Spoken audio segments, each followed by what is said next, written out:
The Argus, this is obviously a huge one, and I'm not even going to try and say much about it. It kind of speaks for itself. This was requested by Fooji, commenter Fooji, and also other people have requested this over time, and I always felt that I couldn't really contribute much to it, and that other people already kind of did enough, and I couldn't really add to it. I think I can give a decent amount of my own input on this one, because I do think that this is a very intricate song in terms of. This is one of the big ones. It's just so. It's. Not, I wouldn't say it's one of the hardest Ween songs, but it's one of the hardest to sort of accurately transcribe and teach because there's so. I mean, this has to be the most densely layered Ween song as far as I'm aware. There's a lot going on, especially in the bridge. I mean, throughout the whole song, but let's just get to it. So this is the rhythm part. This is. I've obviously got a capo on the 5th fret. This is what Jeaner does live. And my approximation of some of the stuff that he does on the studio thing, but it's basically what he does live. And there's all the stuff that Diener kind of does in the first half of the song live. I'm going to be tackling other than this when I do the lead stuff. Because there's some rhythm stuff he does there, but I'm going to call that lead guitar. Just low-key lead guitar. So I'm going to call out the names of the actual chords, like this is an E and the shape. So this is an E minor shape relative to the capo, but it's an A minor. All right, so be wary of that. So we're going to start off with this pedal thing.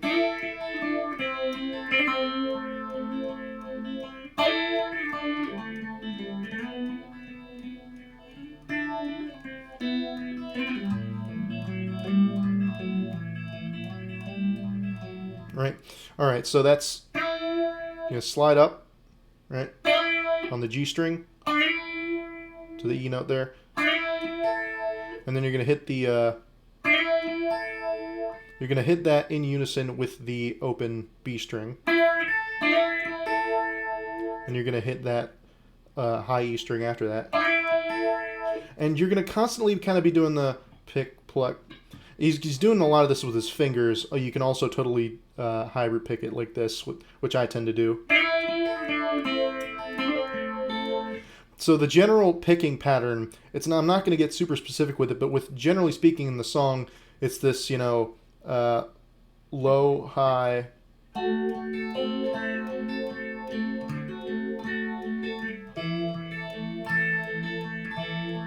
So it's like sort of pinch, which is play upper notes and lower notes at the same time, typically 2 strings.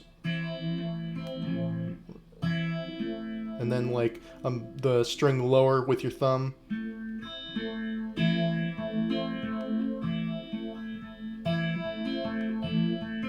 So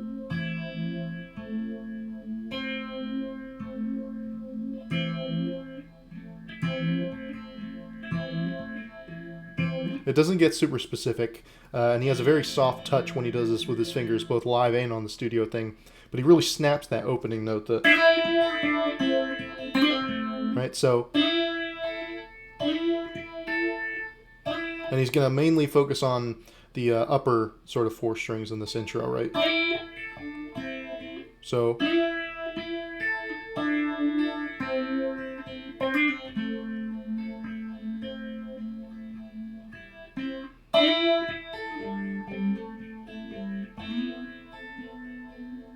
Right, so pluck those. We'll hammer on pull off to the D string. Then pluck. And then pluck that and then slide up the same thing you did before.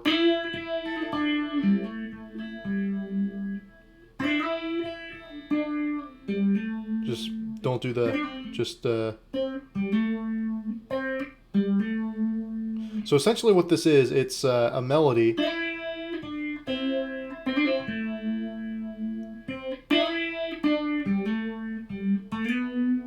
with some extra plucking and pinching on top, right? So that's what I would think of it as. So just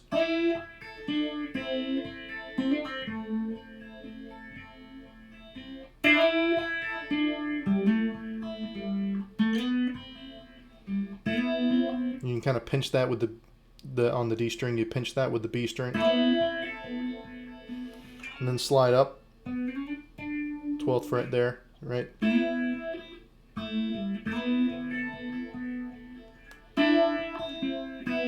Then, so it comes back down here, 12 down to 10, down to 9.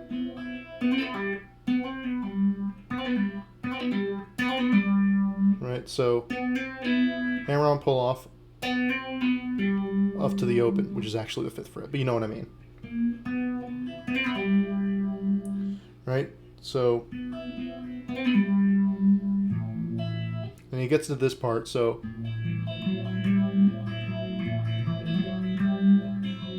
this is, you know, pluck the low E, open B, and this little line here. So you can be pedaling this top string, right? Little slide up there on that note on the A string.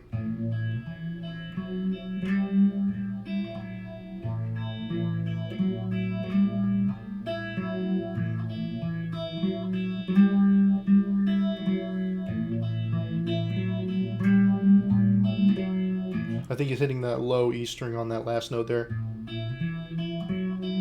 This note.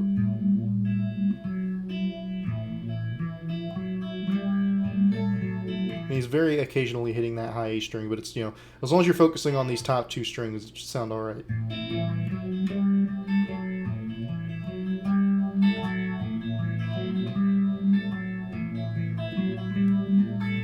Alright, so then the verse.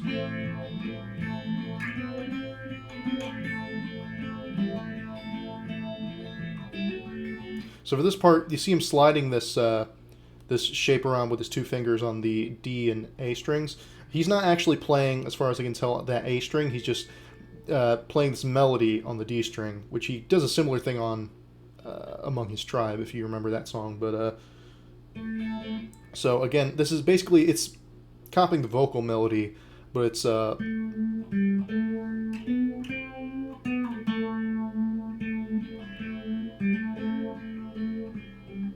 in the next chord. So that's with some picking on top, but the picking of the higher strings. The D string's the lowest string you're gonna pluck during this part. Other than that, it's the higher ones.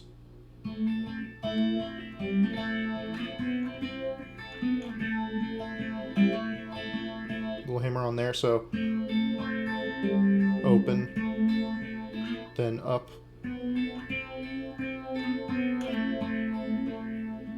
little hammer on there, and then next chord. So this is a D7, but with an A7 shape with the capo.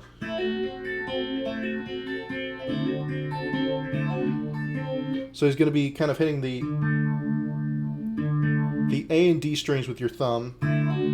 As you're going to pinch that, hit those with your thumb, and then pluck the B string and hammer on to that fret there.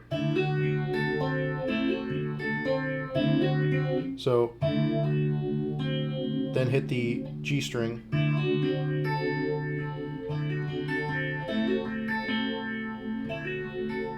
You can also hit the D string there, but either of those. Then high E, then G, and that's that pattern.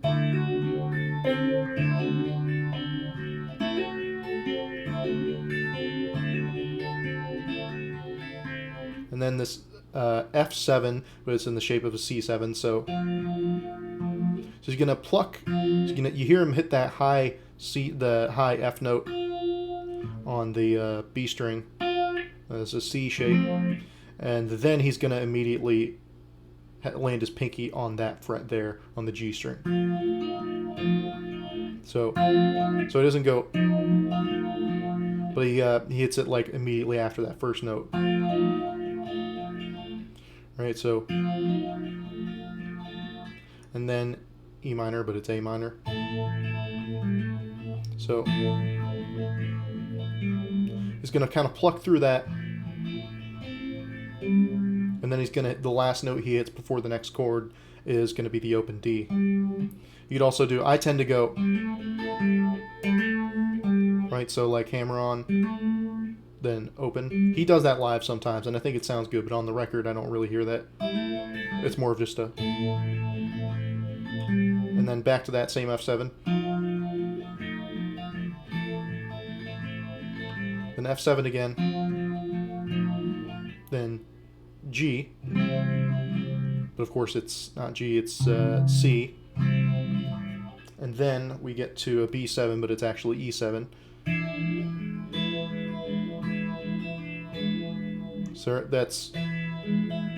So that's you're gonna hit the A string and the high E string.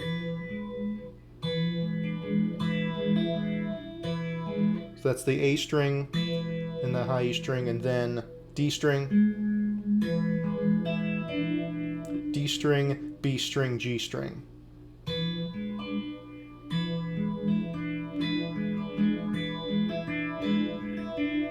It's basically that pattern.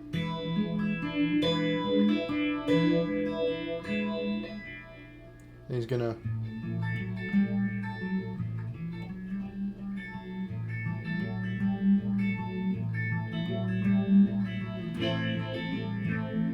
repeats, right? And the second time around, he's gonna abridge the verse slightly, where he does this.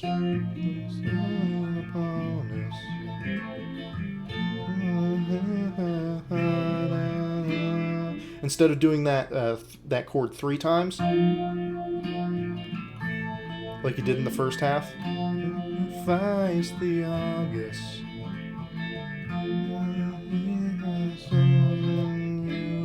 He doesn't do that. He just does it one less time. So.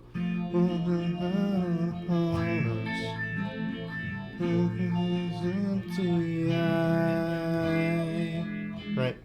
Other than that, it's the same. It's first half of the verse, and then the chorus. I switched to a pick during this part, just to even though the other guitar, the lead guitar, I'll call it, sort of does this part for you, so you can just still kind of finger it, right? But I'm gonna pluck it. So very similar to the mollusk picking pattern, but so it's a G shape, but it's C. Just hit those bottom 3 strings in that order. Then second fret, open, open on the bottom 3 strings, right? So, and then, right? So it's just an A5 there. So you've got your fingers on those frets on the A and D strings. Then he's going to hit that chord again, and then G shape C again, then that, and then this time around, instead of an A5, he's going to hit it's like an A7 with no third. So that's you got that open D string there. And then he's going to hit a D. I don't think it's a D7. I think it's just a D major. Right, so you just, again, it's just an A shape. And he does it again.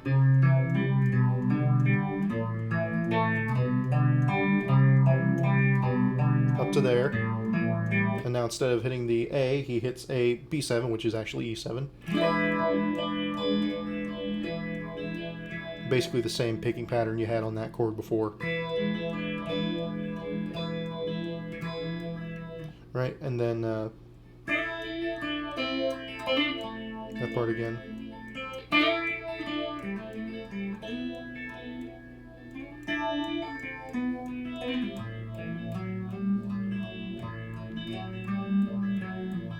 And then the second verse and all that. Same thing. And then the second chorus. And it resolves there. At the end of the second chorus. And then we get to the bridge. Now, the bridge has to be the most densely layered part of any Ween song. There's so much going on. It's beautiful. I mean, it gives me chills every time I hear it, but it makes it kind of a pain to sort of decipher what's going on there. There's just beautiful arrangement. There's lots of synth stuff going on, lots of stuff that's keyboard and stuff that, for me anyway, is sort of hard to decipher what is keyboard and what is not. But judging by what Jeaner fingers live in terms of the chord voicings, and sort of what I'm deciphering is like there's 12 strings on there, and they could just be doing simple like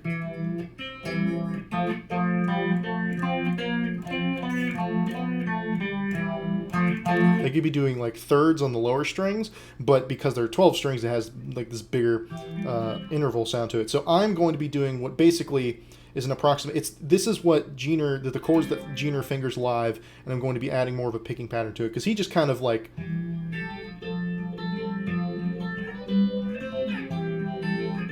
does the same sort of picking pattern he did throughout the song. On these chords, I'm going to get a bit more specific.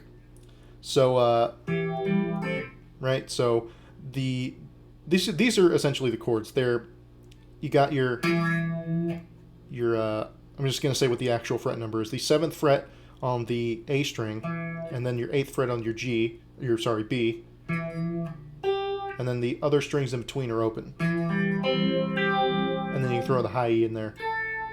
So that's the first chord. And then you just move your A string up 1 fret and B string up 2 frets, right? And still the other strings are open. And then the chord after that, you just move both those fingers up 2 frets. And then move your A string up 2 frets and your B string up 1 fret, right? So here.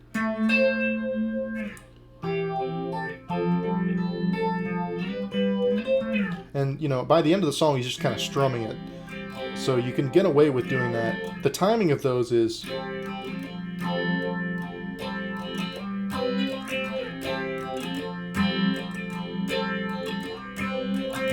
And then he's going to do this chord again with your fingers on those 2 frets. And then I think it's basically like it would be sort of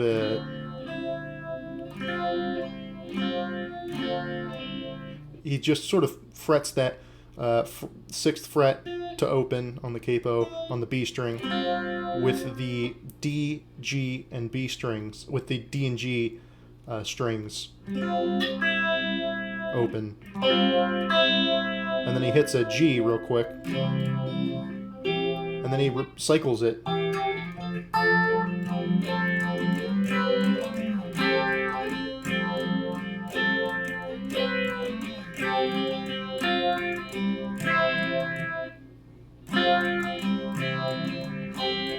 Third time around,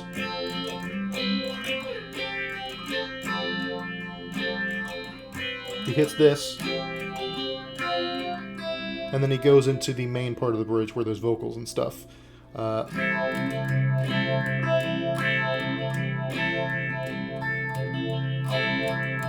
He's got more of a strummy feel, but again, he's just kind of randomly plucking it.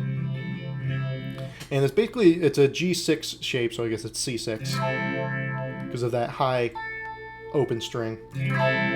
So it's not, it's just a high open. And the other chord would be E minor, but it's actually A minor.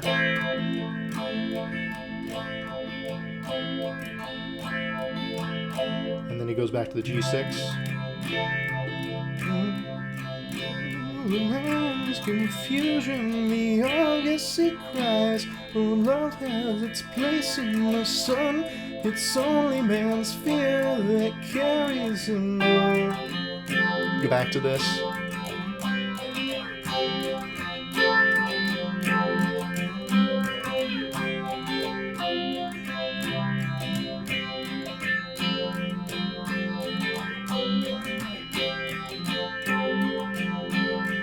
This is general timing.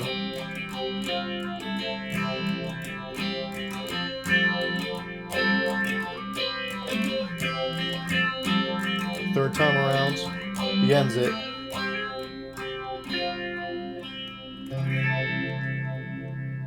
You don't really hear that high string up there on the recording, at least I don't, but he could totally be doing it. The performances I've seen, he totally ends it like that, right? So at the last time around, you hit this chord, it slows down, and it ends like that. Now for the picking there, what I sort of think gets it closest to the record, and I'm sort of approximating all the crazy layering that goes on, it's essentially this, right? Because you're going to get a bit of the melody, the, you know, that wonderful melody that goes over time. You're going to get a bit of that with this, but it's not going to be like the clunky, because that's not really what's going on there, right? It doesn't have that flowing rhythm sound, accompaniment sound. So you're going to pinch your A and B strings, then pluck your D, then you're going to pluck your G and E, right? So then move to this chord and pluck your same pattern, basically. Same pattern.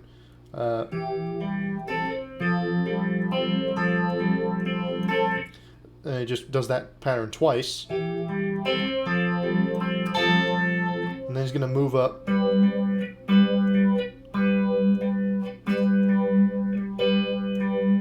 He's going to pluck the A and B and then hit the D.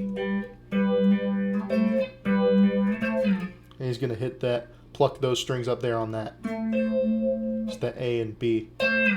Right? So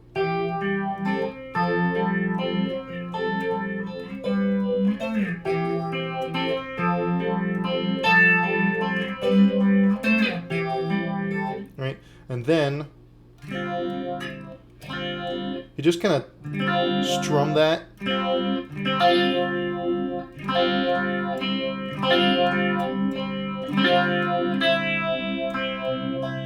And he's going to loop it.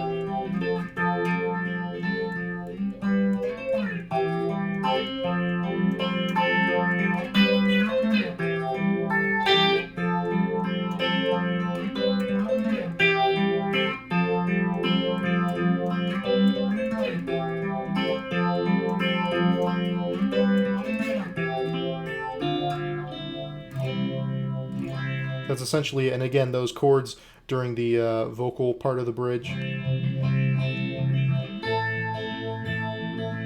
Not any specific pattern, just like pinch, thumb, upper finger, thumb.